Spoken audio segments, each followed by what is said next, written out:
செவ்வாய் ஆட்சி உச்சம் பெற்றாலும் நீச்சம் பெற்றாலும் செவ்வாய் தோஷம் என்பது கிடையாது.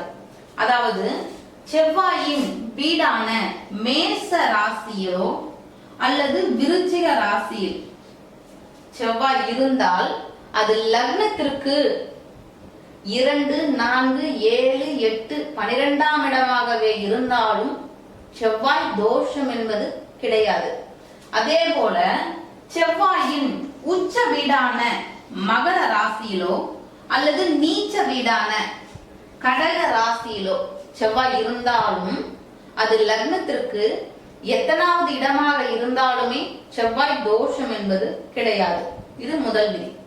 அடுத்து இரண்டாவது விதி, கடகம் சிம்மம் லக்னங்களில் பிறந்தவர்களுக்கு செவ்வாயினால் வரும் எவ்வகை தோஷமுமே கிடையாது. அதாவது இப்போ ஒருத்தர் கடக லக்னத்துல பிறந்திருக்காங்க அல்லது சிம்ம லக்னத்துல பிறந்திருக்காங்க. இந்த 2 லக்னத்தில் பிறந்தவங்களுக்கு செவ்வாய் எந்த இடத்தில் இருந்தாலுமே அந்த செவ்வாயினால் ஏற்படும் எவ்வகை தோஷமுமே கிடையாது. அடுத்து மூன்றாவது விதி, மிதுன ராசியிலோ அல்லது கன்னி ராசியில் செவ்வாய் இருந்து அது லக்னத்திற்கு 2ஆம் இடமாக வருமெனில் செவ்வாய் தோஷம் என்பது கிடையாது. 2ஆம் இடம்னா என்ன?